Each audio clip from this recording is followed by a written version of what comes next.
On vient vous présenter un projet de recherche action formation qu'on a fait avec quelques enseignantes à l'éducation préscolaire 4 et 5 ans. Je vais vous parler du contexte un peu plus tard. On va faire une présentation un peu classique, sauf que le contexte, on va l'amener après la problématique pour vous montrer pourquoi on a parti de ce projet-là. On va parler de juristique. Puis, depuis ce matin, on parle beaucoup de jeux de place semblant. Puis je me suis posé la question, est-ce que vous connaissez pas le juristique? Je vais faire un tout petit pas un quiz, non. On va pas je vais vous expliquer brièvement ce qu'est le jeu risqué. C'est un type de jeu dans lequel l'enfant, en fait, choisit ou non de prendre un risque. C'est son choix, à la hauteur de ses défis, de ses capacités. Et ce n'est pas au choix de l'adulte qui l'accompagne. Il y a des catégories de jeux risqués. On parle de la hauteur, la vitesse, les jeux de chamaille, la capacité de se cacher, se perdre, jouer avec des éléments naturels et des outils. C'est à peu près les 6 catégories de jeux qu'a déterminé Sunsetter. Puis, nous, on a eu la chance dans le programme, en 2021, d'avoir quelques mots qui sortent du programme, comme d'évoluer dans des environnements favorables à la prise de risque et d'explorer et de prendre des risques. C'est une belle chose, sauf que dans les faits, après, dans la pratique, qu'est-ce qui se passe? Pourquoi c'est arrivé dans le programme? Il y a quand même pas mal d'études qui portent sur le jeu risqué depuis quelques années, et il y a beaucoup de bénéfices. Bénéfices autour des différents domaines de développement de l'enfant, mais des bénéfices qui, par rapport aux discussions qu'on a eues hier avec celles qui étaient présentes et ceux qui étaient présents, autour de facteurs favorisant la réussite éducative des enfants. Et sur le long terme, on parle beaucoup d'autorégulation grâce au jeu risqué, d'autonomie, d'estime de soi, de confiance en soi, de résolution de conflits et de gestion des risques. Puis tout ça, c'est en lien avec une diminution d'un des fléaux actuels, c'est l'anxiété chez les enfants. Toutes ces compétences qu'on vient développer chez les enfants, à travers notamment le jeu risqué, ben, ça vient diminuer les risques d'anxiété chez les jeunes. Il y a beaucoup de recherches qui portent là-dessus et qui démontrent ces bénéfices-là. C'est des bénéfices qui, pour moi, sont des compétences transversales et qui viennent aider justement sur le long terme à la réussite éducative de l'enfant. Par contre, parce qu'il y a un mais à tout ça, il y a des beaux des bénéfices, sauf que vu que dans la pratique, ça retombe pas tant que ça. Quand on regarde ce que les enfants ont comme opportunité de jeu, les jeux risqués, c'est les jeux qui sont le plus souvent brimés par l'adulte, qui sont interdits, qui sont pas acceptés. Et en fait, ça vient des croyances et des valeurs des adultes. Ça, on en a parlé hier aussi, de ces croyances et valeurs-là qui étaient importantes pour que l'enfant puisse avoir tous les bénéfices dans le jeu.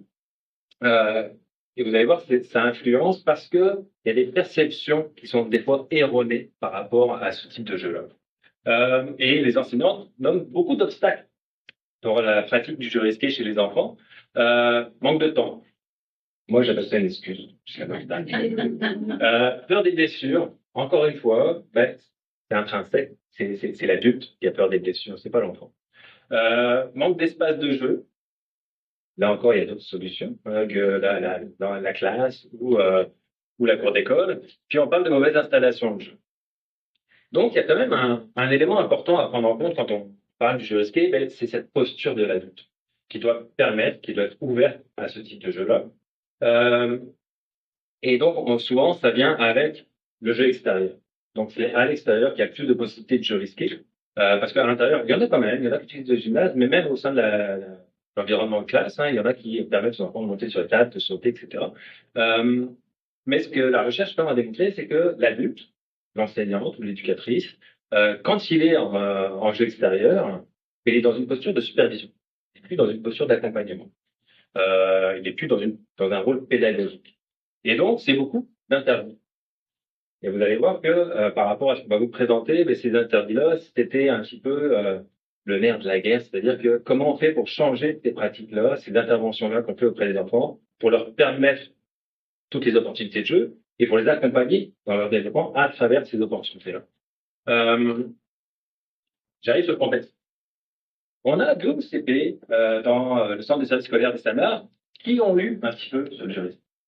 Ils m'ont entendu. Ils sont venus me voir et ils m'ont dit, hey Mathieu, ça serait bien de développer ça chez nos enseignants dans notre centre de service scolaire.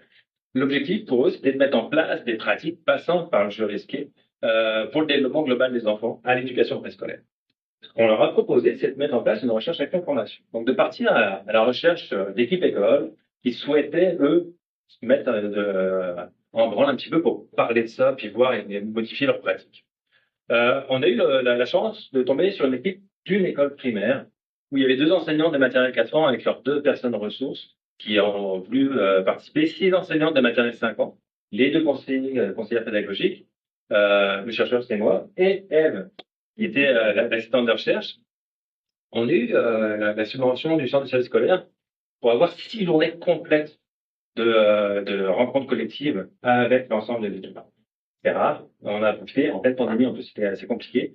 Première rencontre, on a parlé un petit peu de ce qu'était le jurisprudence, d'une petite formation, mais on est surtout, on s'est questionné, c'est quoi nos objectifs personnels? C'est quoi notre posture? On a commencé à se poser des questions sur qu'est-ce qu'on va mettre en action après pour essayer de changer un petit peu ça, s'améliorer dans notre pratique. Et c'était toujours des boucles de rétroaction comme ça. On se rencontre, on parle dans la pratique, les conseillers pédagogiques les accompagnaient dans la pratique, on revenait dans des rencontres collectives, on parlait de ce qu'on avait vécu, les moyens qu'on avait mis en place pour atteindre nos objectifs ou ce qu'on n'avait pas atteint. Puis on a fait 6 rencontres comme ça, puis pour voir l'évolution des pratiques, s'il y avait eu des évolutions. Je vois le punch, il y en a eu des évolutions, c'est ça qu'on va présenter. On a utilisé quelques outils. Je vais vous présenter les outils en fonction des objectifs. Ce qu'on voulait, c'était décrire les changements de pratique en fait des enseignants entourant le jurisprudence des enfants, décrire les apports perçus par ces enseignants-là, et décrire les obstacles rencontrés, ainsi que les conditions à la mise en œuvre de pratiques en lien avec le jurisprudence.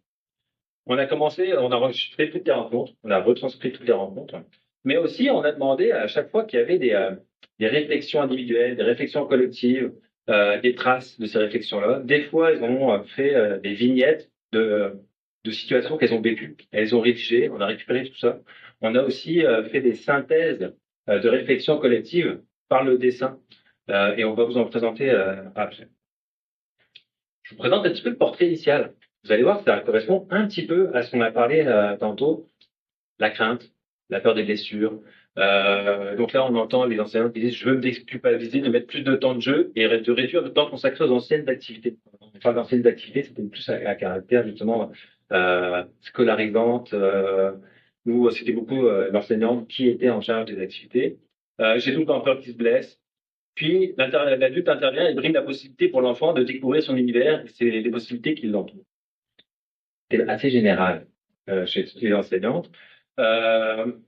Donc, à partir de ces constats-là, elles se sont dit, c'est quoi mes objectifs personnels là? Puis on a aussi mis en place des objectifs collectifs, parce que vu que c'était une équipe école, on pouvait mettre en place des objectifs collectifs. Et maintenant, on va présenter, vous présenter un petit peu les résultats de tout ça. Tout au long du projet, les enseignantes ont vu leur posture évoluer. Puis moi, je vais vous présenter les éléments qui ont mené à l'évolution de leur posture. Pour commencer, elles ont pu observer les bénéfices du jurisprudence sur le développement global des enfants. Donc, elles ont observé, comme Mathieu l'a présenté au début par la littérature, elles ont aussi observé sur le terrain l'augmentation de l'estime de soi des enfants, la diminution de l'anxiété, et ce qui est en bas, ce sont les propos d'enseignants. Donc, le fait de faire confiance aux enfants leur donne confiance en eux. Les enseignantes ont aussi observé l'autonomie des enfants, notamment avec l'évaluation des enfants eux-mêmes par rapport aux risques.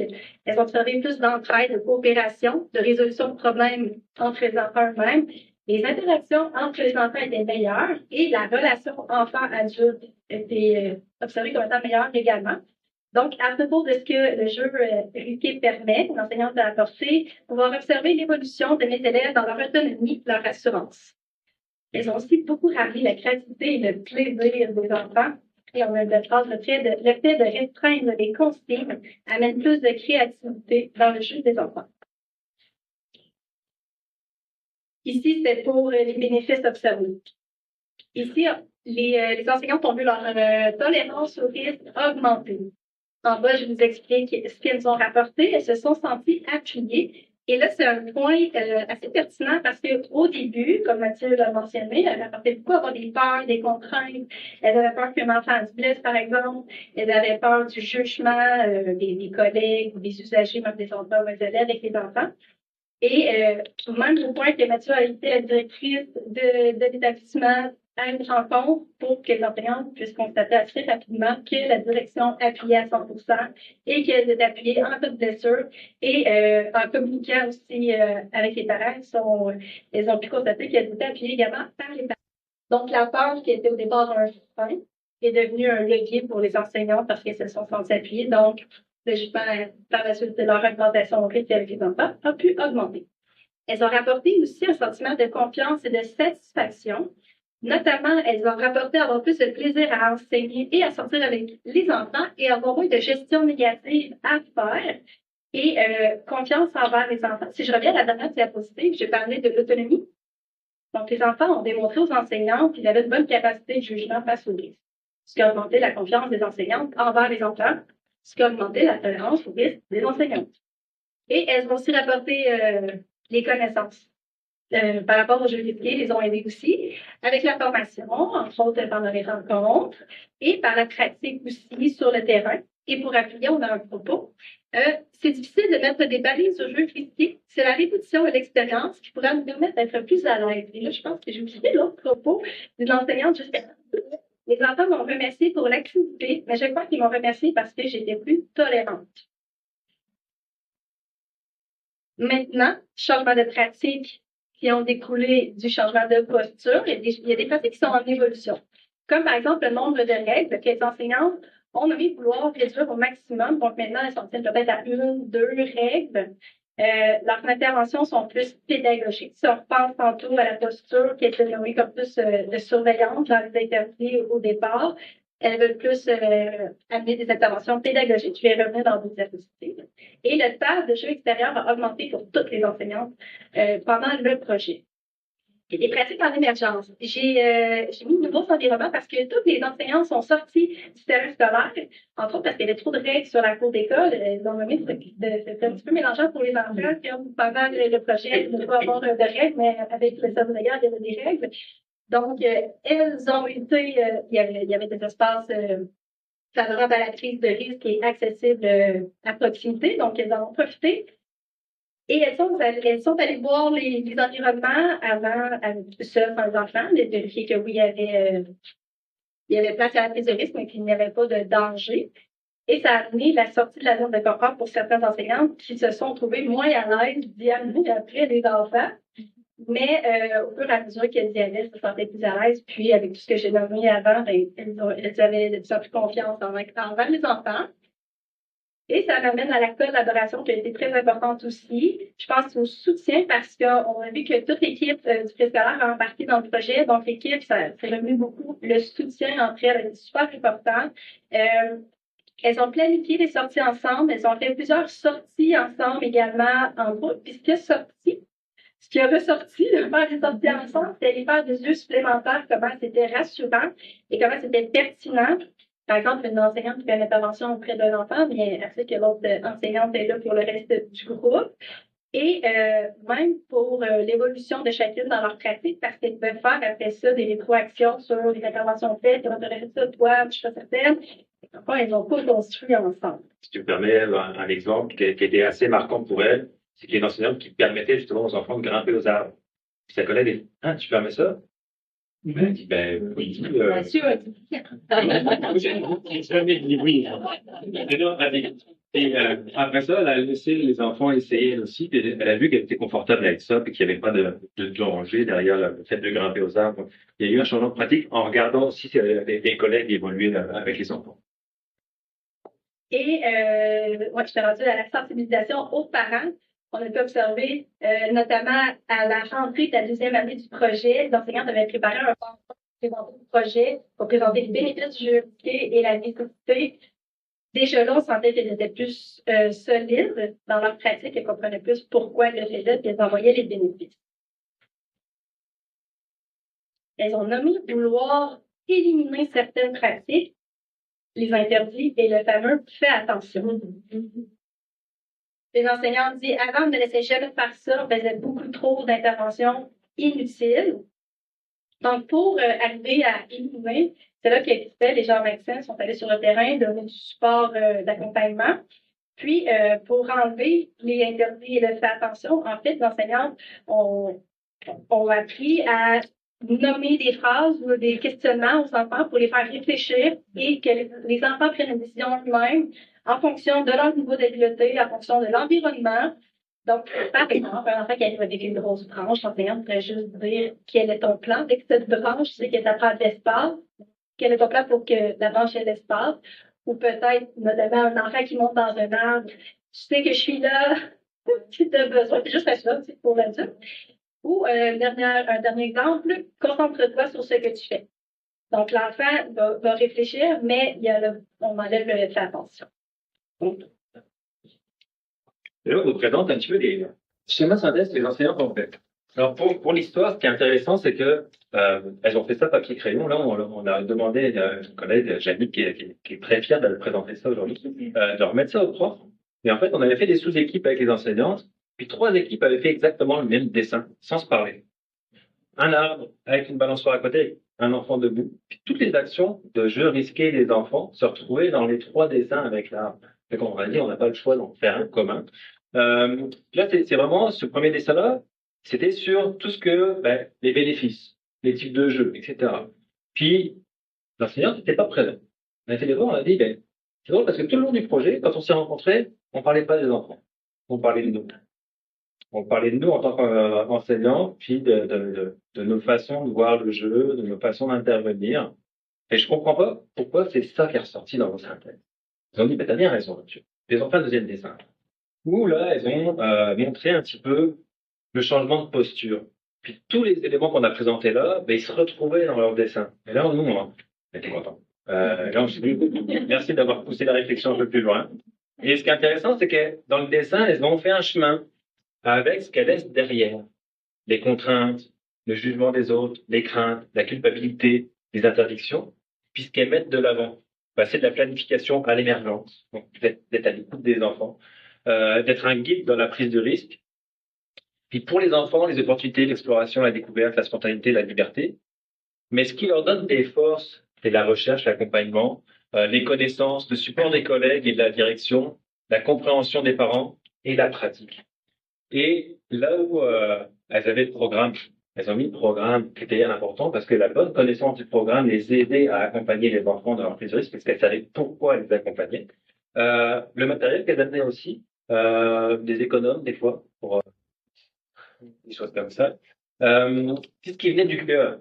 Ça, c'était intéressant parce qu'elles ont vraiment dessiné comme ça plus de tolérance au risque, plus de confiance en soi et aux enfants.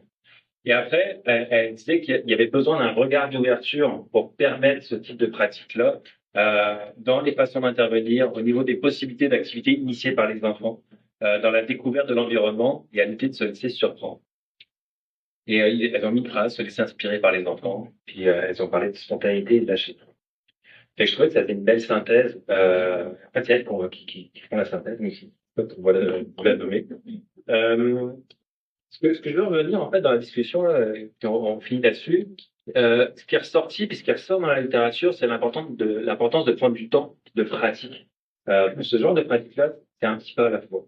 Parce que si les enseignantes laissent aller en fait les enfants faire des prises de risque qui pour elles sont trop grandes, c'est un risque perçu par rapport au risque réel qui est trop grand, mais il y a une charge émotionnelle qui vient avec l'enseignant. Puis elle est plus en intervention, elle est en réaction. Donc, elle va pas avoir les bonnes interventions auprès des enfants. Et ça, c'est important. Donc, elles ont eu besoin d'y aller petit pas par petit pas. Puis, le projet, sur 1 an et demi, leur a permis, justement, avec l'accompagnement, d'essayer.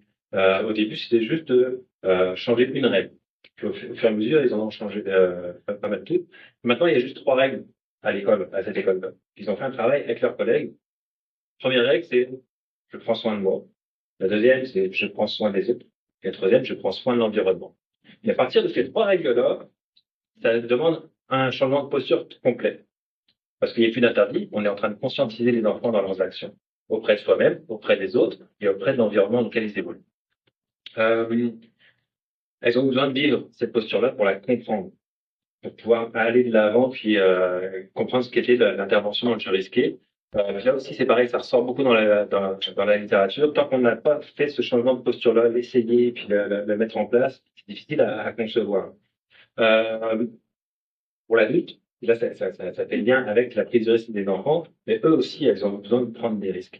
Puis c'est comme ça, c'est de sortir de sa zone de confort, c'est comme ça que l'humain évolue. La prise de risque, pour moi, chez l'enfant, c'est la zone proximale du développement. On est en plein dedans. Chez l'adulte, c'est la même chose. Donc pour elles, pouvoir changer de pratique, elles ont dû prendre des risques aussi, donc essayer des nouvelles choses. Et ce qui ressortait aussi de tout ça, c'était de mettre chacune des pratiques des enfants en fonction de leurs intérêts, de ce qu'ils avaient envie de faire. Parce que quand on demande à des enfants ce qu'ils ont envie de faire quand ils sont en jeu extérieur, c'est de grimper, c'est de sauter, c'est de prendre des risques. Puis on en parlait, je ne sais plus avec qui hier, quand on était enfant, c'est avec toi Jean-Yves, c'était beaucoup de jeux risqués qu'on faisait. Et actuellement, dans la vie des enfants, il y a quasiment absence de jeux risqués-là, malgré tous les bénéfices. Ça, c'est la dernière phrase qu'on vous donne, avec la belle photo où c'est les enfants d'un groupe, ils étaient tous sur l'arbre. L'enseignante qui a pris la photo, elle était quand même pas à proximité, elle les sentait en sécurité. Euh, le retenu d'eau qu'on voit derrière, elles ont aussi utilisé des éléments naturels parce qu'elles auraient accepté au bout d'un moment de mettre les pieds dans l'eau. Et elles n'osaient pas faire au début. Et donc, il y avait quand même des règles où ils ne devaient pas dépasser les chevilles à peu près pour aller dans l'eau. Ça reste sécuritaire pour tout le monde.